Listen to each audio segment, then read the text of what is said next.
Bonjour à tous, c'est Crypto Kaiser, ravi de vous retrouver pour cette nouvelle émission hebdomadaire sur les cryptos, le marché des cryptos, etc. Donc le Bitcoin performe, les altcoins performent, ça performe, c'est vert, c'est top.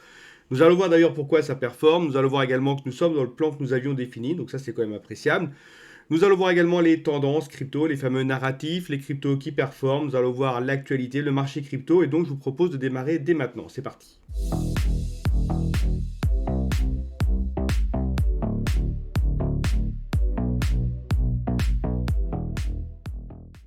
Bitcoin 47 576 dollars, un superbe, magnifique remontée du Bitcoin. Franchement, c'est stratosphérique ce qu'il est en train de faire. L'Ethereum 2500 dollars, c'est pareil, lui aussi il emboîte le pas au Bitcoin. Très bien, la capitalisation du marché crypto global, 1800 milliards de dollars. Ça allait, nous avons dépassé les 1800 milliards de dollars avec une augmentation à la clôture journalière de 1,37% pour le marché global. Et sur la semaine, 5,44%. C'est quand même une excellente performance du marché crypto.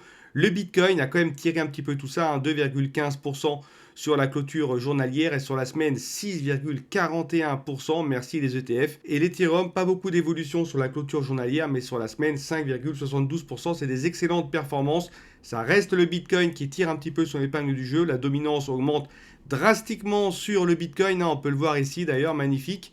Donc au final, le sentiment crypto il est bon, les investisseurs reprennent confiance, nous ne sommes pas encore de l'extrême euphorie, mais on s'y approche, nous sommes à 72, nous avons pris encore 6 places par rapport à hier, et par rapport au sentiment, sur la trendline, on voit bien que ça remonte petit à petit, on arrive à rejoindre les niveaux assez élevés dans les 70-75. Donc très bien, les investisseurs sont à nouveau confiants. Et ça, c'est évidemment grâce aux ETF, parce que depuis maintenant plus d'une semaine, Grayscale a cessé de dumper ses BTC, de son ancien ETF. Donc forcément, ça a influé sur le cours du BTC, parce que c'était quand même des grosses sommes qui étaient dumpées par Grayscale. Donc maintenant, la tendance s'est arrêtée, et du coup, on a plus d'achats que de ventes, donc forcément, de par les ETF, bien évidemment. Donc forcément, ça se retrouve au niveau du cours, et donc on a des cours qui commencent à repartir à la hausse, à repartir vers le nord. Donc c'est toujours très très appréciable. Je vous propose maintenant de regarder la page graphique. C'est une nouvelle page que nous avions mis en place lors du dernier Kaiser News. Donc nous avons les liquidations. Liquidation Bitcoin ici, liquidation Ethereum ici. Alors côté Bitcoin, ce qu'on peut voir, c'est qu'il y a quand même des poches de liquidité aux alentours de 47 750, 47 800 dollars et 48 000 dollars. On n'a pas beaucoup à y aller. Je pense qu'on va y aller pour récupérer ces liquidités-là. Il y a beaucoup de stop loss qui sont placés ici. C'est ça que ça veut dire. Donc je pense qu'on va pousser, on va mécher jusque-là. Et après, quid, est-ce qu'on va latéraliser pour reprendre derrière une tendance plutôt haussière, ou est-ce qu'on va faire un dernier petit retour au sud?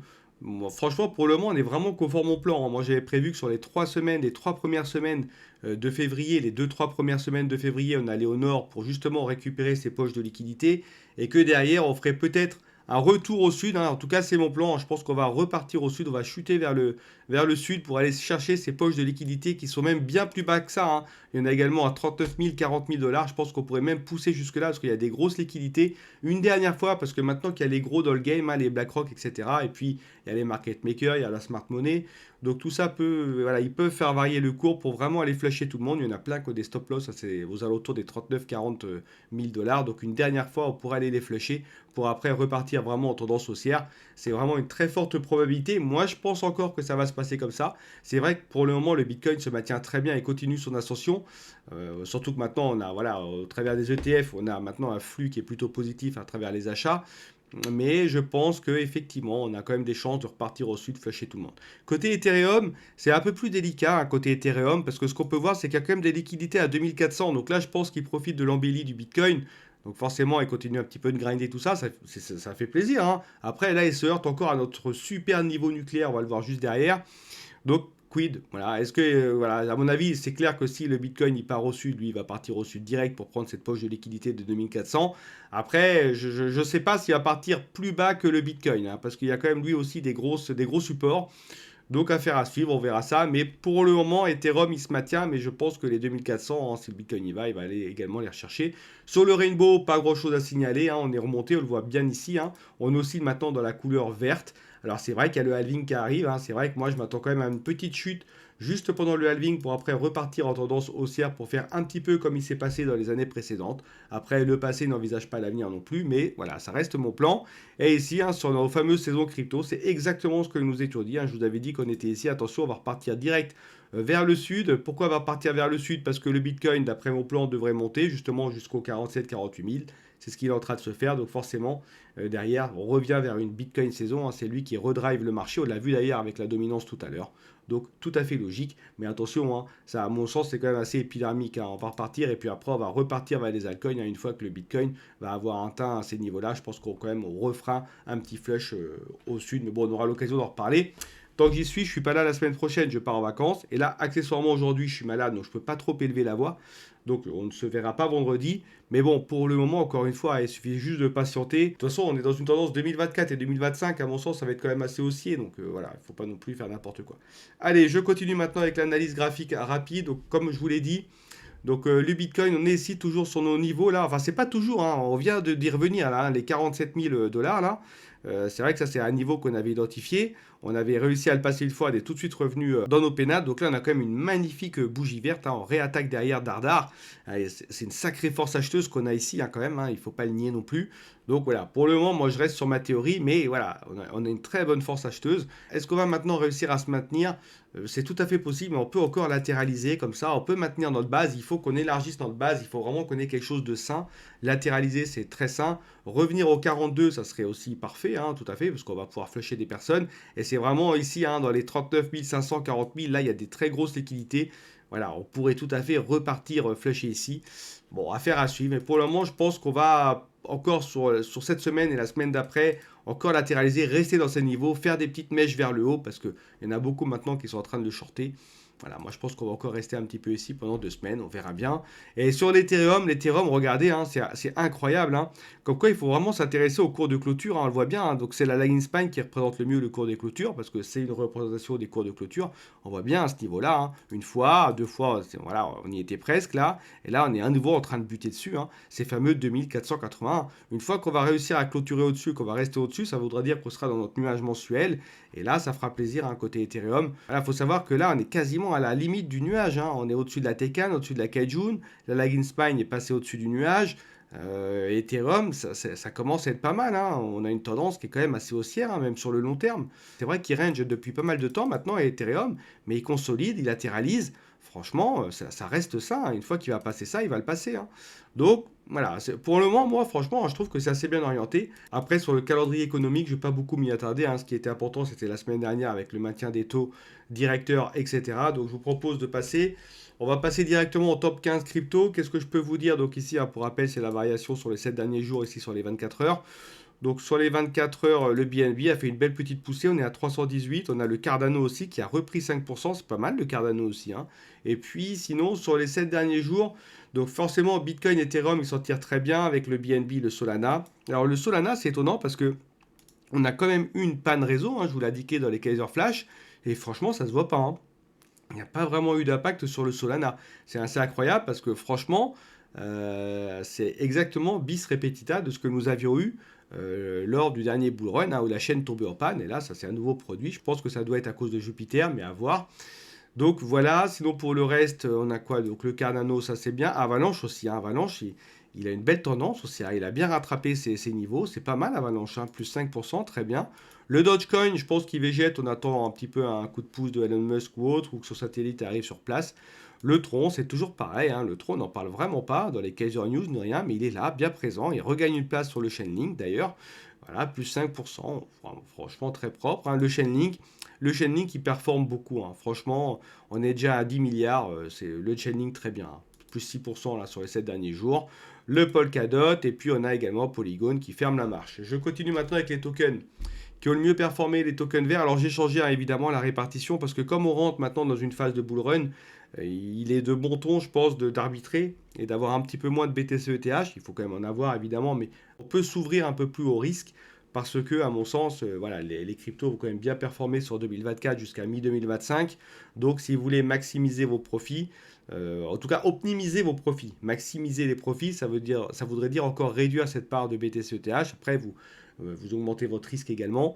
Donc voilà, à 30%, moi ça me paraît pas mal. Je suis à 34% aujourd'hui dans mon portefeuille. Il faut encore que je réduise.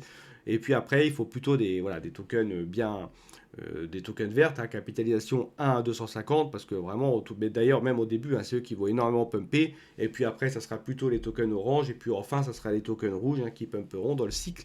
Donc voilà, pour le moment, il y a beaucoup de tokens verts. Bon, après, un petit peu de tokens orange aussi, mais voilà. Donc on a d'ailleurs BitTorrent qui a bien performé. Donc ça, c'est vraiment du stockage décentralisé. Il a pris 30% et 19 places. AlexLab, ça c'est le fameux Layer 2 BTC. On a AlexLab, on a Stacks, etc. J'en ai dans mon portefeuille d'ailleurs.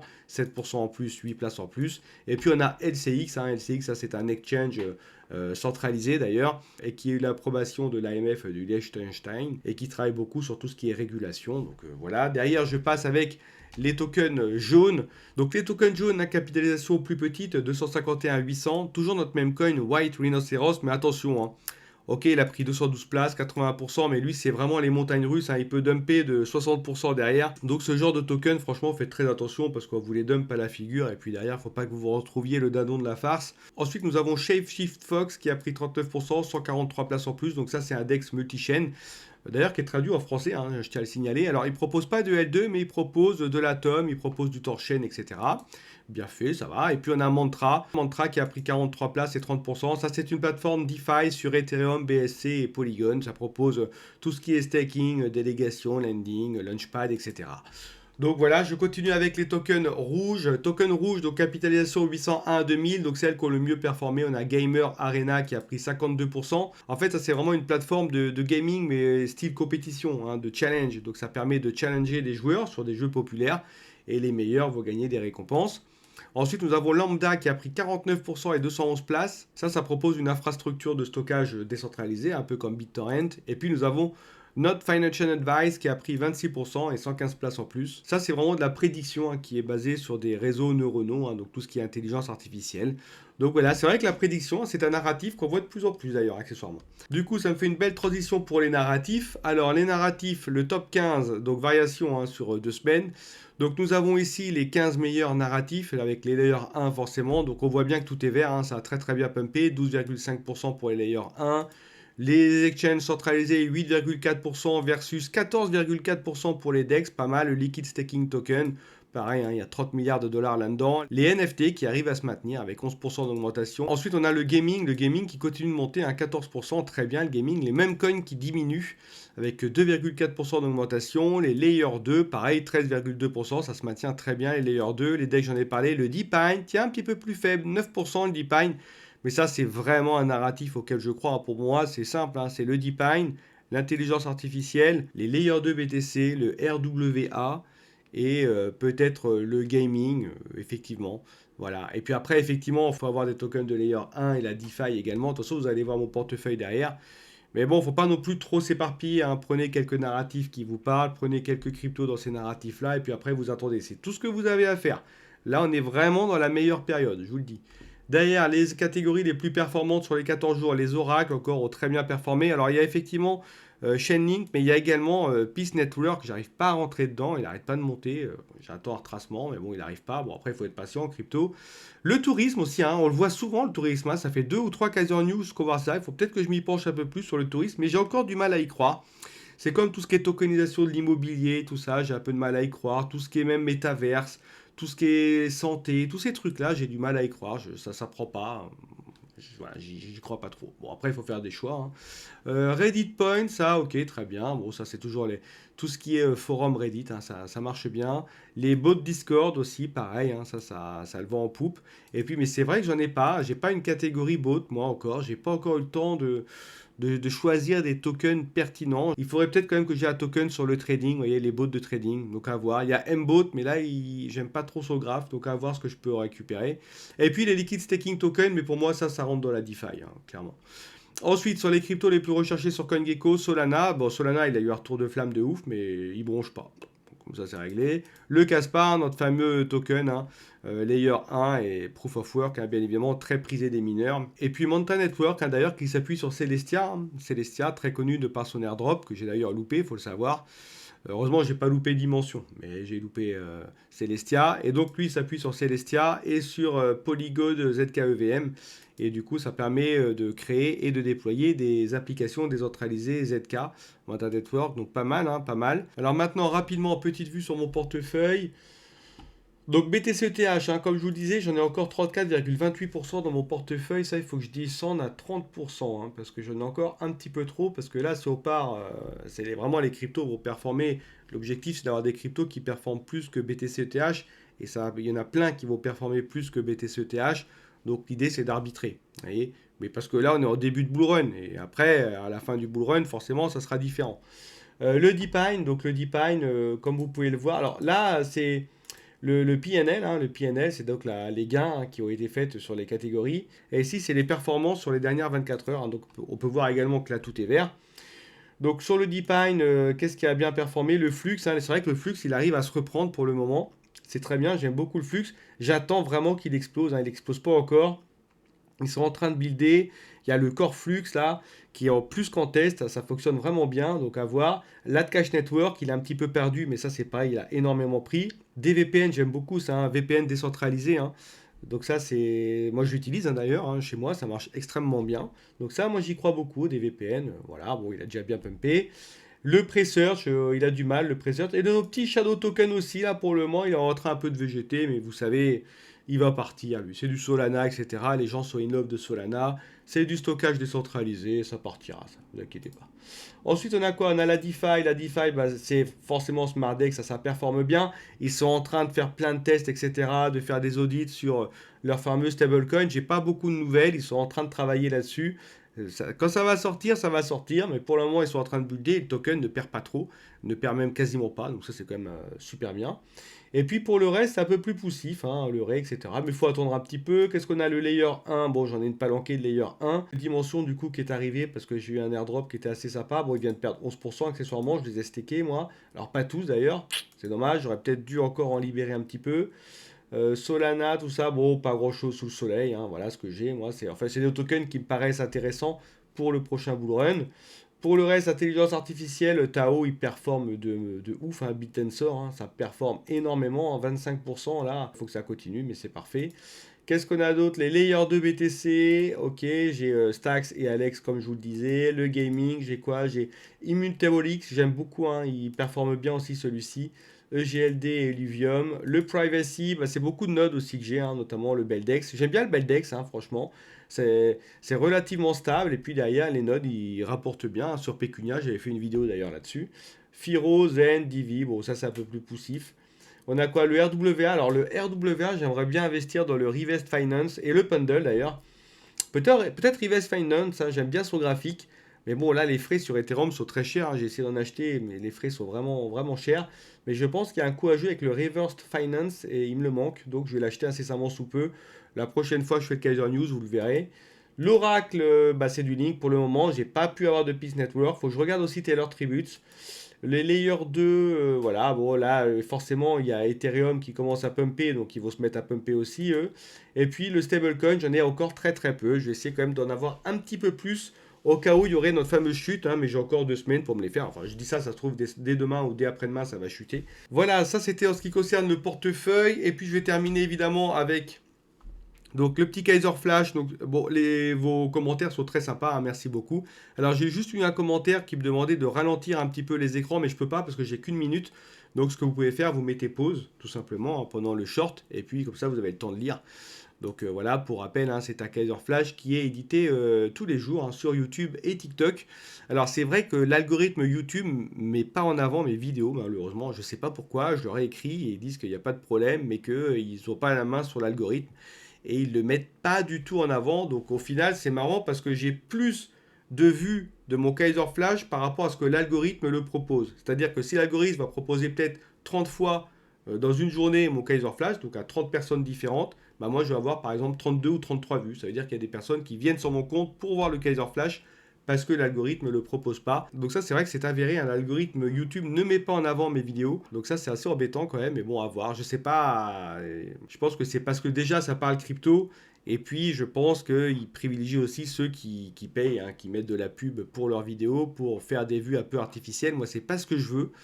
Donc, affaire à suivre. On verra bien si l'algorithme change un petit peu, mais j'en doute. Mais bon, c'est comme ça. Et côté Kaiser Board, donc l'implémentation du Kaiser Board 99%. En fait, j'aurais pu mettre 100%, mais je garde 1% au cas où il y aura un problème de couleur et autres. Mais j'utilise pas mal et franchement, ça marche très bien, hein. Implémentation du site internet, 55%, j'ai pas mal avancé. Puis sur les vidéos tuto, 20%. Bon, alors là, je pars en vacances pendant une semaine. Donc, je vais pas pouvoir travailler dessus. J'espère quand même pouvoir vous fournir quelque chose de finalisé pour fin février. Les vidéos tuto, vous savez, c'est toujours assez long à faire, hein. Expliquer comment marche l'outil, etc. C'est pas forcément simple. Donc voilà, je me prends quand même le temps de faire quelque chose d'assez chiadé pour que vous puissiez vous approprier l'outil. Donc affaire à suivre. Voilà, je vous souhaite à tous une excellente semaine. Donc il n'y aura pas de Kaiser News vendredi. Le prochain, ça sera vendredi dans 2 semaines. Mais par contre, je ferai toujours les Kaiser Flash tous les jours. Donc vous aurez les écrans ci-dessus tous les jours au niveau du short YouTube. Voilà, allez, je vous souhaite une très bonne soirée. Bye bye tout le monde.